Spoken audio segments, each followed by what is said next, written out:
दोस्तों, ये वीडियो आपकी ज़िंदगी बदलने के लिए मोर देन इनफ है। इसीलिए या तो इस वीडियो को अंत तक पूरा देख लेना, वरना अभी स्किप कर देना, क्योंकि आधा अधूरा ज्ञान आपके लिए ही खतरनाक है।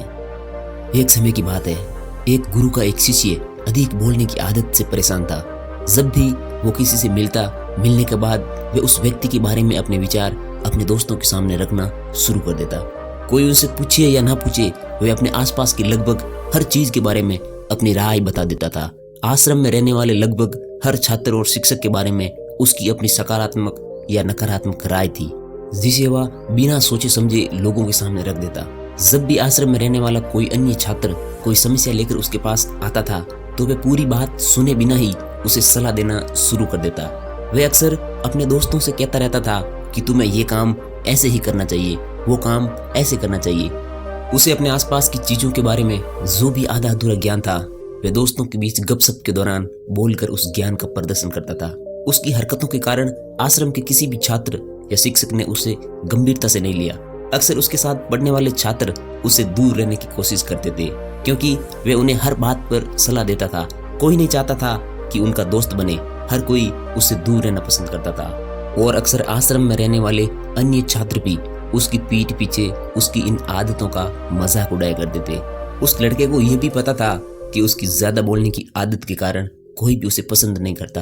वह भी इस आदत को बदलना चाहता था, लेकिन चाहने के बाद भी वह हर बात पर अपनी राय देने की आदत नहीं छोड़ पा रहा था। एक दिन वह अपने गुरु के पास गया और गुरु को अपनी सारी समस्या बताई।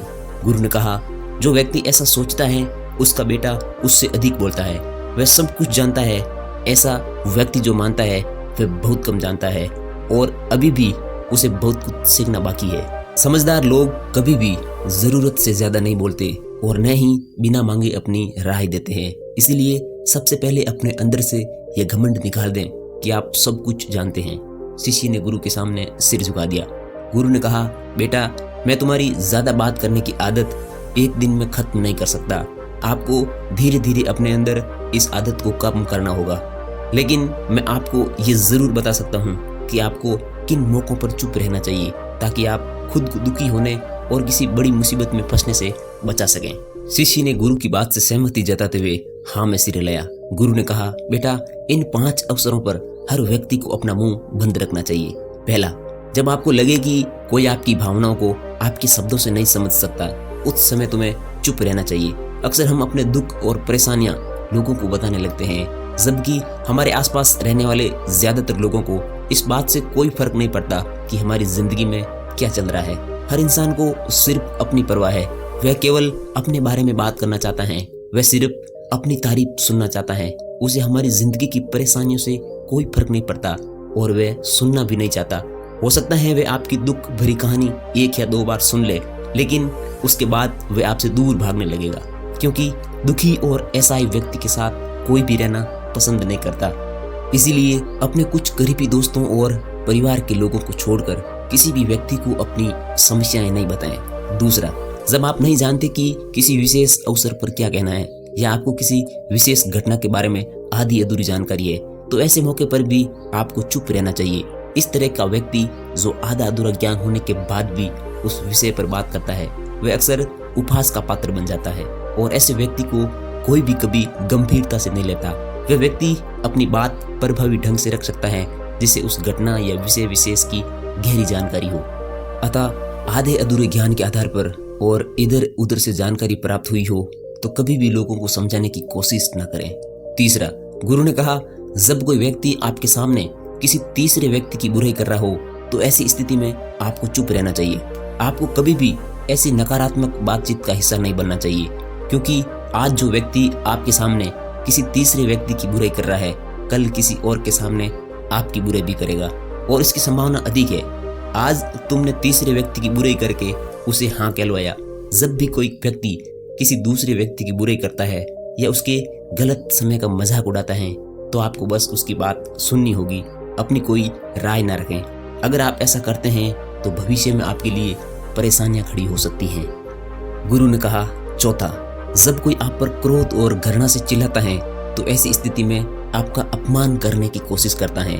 आप चुप रहकर सामने वाले के गुस्से और नफरत को कम कर सकते हैं। साथ ही आप स्थिति को बदतर होने से भी रोक सकते हैं। जब आप सामने वाले के गुस्से का जवाब गुस्से से नहीं देते, अगर आप उस वक्त चुप रहते हैं, तब उस क्रोधी व्यक्ति के दिल में ये बात महसूस होती है। तब क्रोध शांत हो जाता है, उसे अपनी गलती पर पछतावा होता है और इस बात की अधिक संभावना है कि वह अपनी गलती के लिए आपसे माफी मांगेगा। और अगर वह माफी नहीं मांगता तो उसे अंदर ही अंदर गिलानी होने लगती है और फिर वह अगली बार आप पर गुस्सा या नफरत करने से पहले कई बार सोचेगा। लेकिन अगर कोई गलत कर रहा है तो आपको हर स्थिति में चुप नहीं रहना चाहिए, तो फिर आपको उसका जवाब देना चाहिए, क्योंकि कुछ लोग ऐसे भी होते हैं जिन्हें हमारी खामोशी ही हमारी कमजोरी लगती है। क्रोध के समय चुप रहने का ये उपाय ये केवल परिवार, करीबी रिश्तेदारों और कुछ करीबी दोस्तों के लिए ही सच है और हर इंसान के लिए नहीं। अगर आप हर जगह चुप रहने लगेंगे तो इसका गलत इस्तेमाल भी हो सकता है। गुरु ने आगे कहा, 5वां, जब कोई व्यक्ति अपने जीवन की कोई दुखद घटना या अपने जीवन की परेशानी आपके साथ साझा कर रहा है, ऐसे में आपको चुप रहकर सिर्फ उसकी बातें सुननी होगी। ज्यादातर लोग तो ऐसे हैं जिनके सामने किसी ने उनकी समस्या क्या रखी कि वे समाधान देने लग जाते हैं। वहीं जब कोई व्यक्ति अपनी समस्या हमसे साझा कर रहा होता है, उसे हमसे किसी सुझाव की उम्मीद नहीं है, वह बस यही चाहता है कि हम उसकी बात ध्यान से सुने। क्योंकि जब हम किसी की समस्या को ध्यान से सुनते हैं तो उस व्यक्ति को आत्मिक शांति मिलती है। उसे लगता है कि कोई तो मेरी बात समझ रहा है।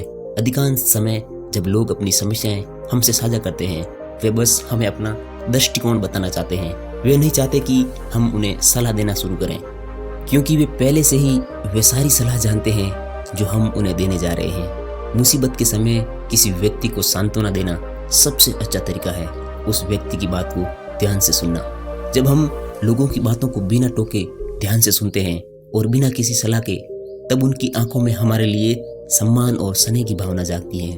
हम अधिक गंभीर, बुद्धिमान और शांत दिमाग वाले लोग प्रतीत होते हैं। तो अब जब भी अगली बार कोई आपको अपनी समस्या बताए, बस उसकी बातें ध्यान से सुनो और जब तक वह आपसे सलाह ना मांगे, उसे किसी भी प्रकार की सलाह ना दें। गुरु ने कहा, मेरी एक बात हमेशा याद रखना, जब आप कम बोलते हैं तो लोग आपकी ओर अधिक आकर्षित होते हैं। शिष्य ने हाँ में सिर हिलाया। शिष्य को अब गुरु की बात समझ आ गई थी कि किन परिस्थितियों में उसे चुप रहना चाहिए।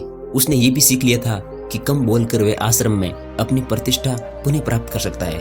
उसने गुरु को धन्यवाद दिया और वहां से चला गया। आई होप आपको इस वीडियो के माध्यम से बहुत कुछ सीखने को मिला होगा। अगर मिला है तो स्वस्थ रहिए, मस्त रहिए। मिली है हसीन जिंदगी जीने के लिए, इसे खेलते रहिए। मैं मिलूंगा आपसे अगली और पावरफुल वीडियो में। तब तक अपना और अपनों का ख्याल रखिए। और हाँ, अगर आपका मन कह रहा है कि क्या कमाल की वीडियो है यार, मुझे इस वीडियो को लाइक और चैनल को सब्सक्राइब भी करना चाहिए, तो कर डालो यार। सोच क्या रहे हो।